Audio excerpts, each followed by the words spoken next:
Kaixo guztioi, bideo honetan jarraitzen dugu sinematikarekin, esan bezala hemen erabiliko ditugun ariketa guztiak J.M. Aramendiak irakasleak sortutako materialetik aterata daude, eta eskertzea egindako lanagatik. Daukagu sinematika ariketa bat.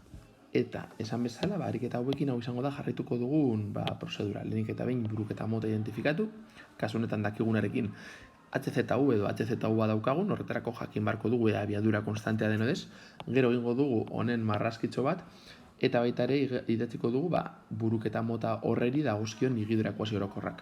Marrazkian bertan lortuko ditugu zeintzu diren parametroak, hau da, konstante mantenduko diren magnitudeak, eta azkenik hau guztia batuz lortuko dugu gure ariketari dagozkion higidura ekuazio zehatzak. Eta behin hori daukagunean, ariketa ebastera joan gaitezke. Lehenik eta behin identifikatu dugu higidura mota HZU izango dela, zergaitik esaten dizkugu delako zeintzu diren abiadurak, kasu honetan 108 km orduko eta baita ere 72 km orduko, ez digute esaten abiadurak aldatzen direnik edo azelerazioa daukagunik, beraz onartuko dugu higidura zuzen uniformea. Zuzena zergaitik gauza guztiak dimentsio bakar batean gertatzen direlako, lerro zuzen batean. Ondoren, esaten digute bi herri daudela, A herria eta B herria, kotxe bat ateratzen dela A herritik eta beste bat B herritik, beraz deituko diogu A kotxea eta B kotxea, eta esaten digute bi herrien arteko distantzia 20 kilometrotakoa dela. Horregatik hemen jarri dugu A herria egongo dela 0 kilometro posizioan, guk daukagu erabakitzeko non dagoen 0 puntua, eta beti normalen egingo duguna da eskerrerago dagoen puntua interesten zaiguna, 0 jarriko diogu, 0 kilometro. Eta modu horretan, B puntua egongo da isa berdin 20 kilometrotan. Ados. Esaten digute, bata aurkako noranzkoetan irtetzen direla. Beraz, bata aurrera doa eta bestea atzera. Honek zertan dauka eragina? Abiadura aurrera doanean positibo izango da, baina abiadura atzera doanean negatiboa. Kasu honetan, eskerrera doanean negatiboa. Baita esaten digute, bi kotxeak aldi berean irtetzen direla, beraz, hasierako unea zinetan kotxeak mugitzen hasten diren T0A eta T0B 0 segundo izango dira, horrelakoak agertzen direnean, hemen agertzen den T0A ez da beharrezkoa jartzea, baina espada jarri dut zuek jakiteko ez direla edozein modutan desagertzen.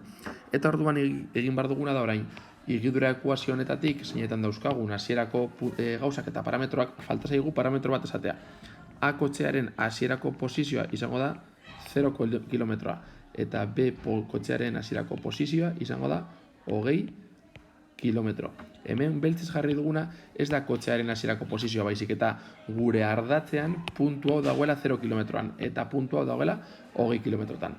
Beraz, lortu ditugu ja gure parametro guztiak, T0, abiadura eta posizioa, T0, abiadura eta posizioa, azkenean direla interesatzen zaizkigunak.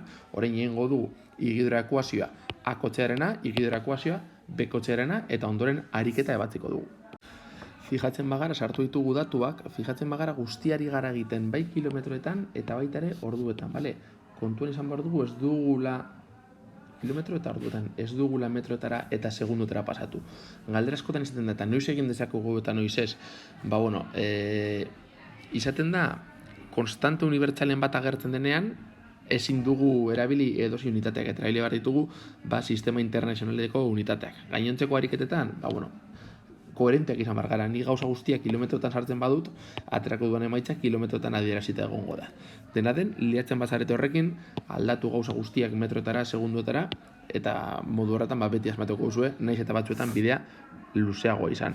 Behin dauzkagunean bakoitzaren higidura ekuazioak eskatzen digute hemen, ea A herritik zein distantziara elkartuko diren. Nola, A herria 0 den, azkenean eskatzen dutena, espazioko zein puntutan bi kotxeen posizioa, hau da, isa A eta isa B berdinak izango diren.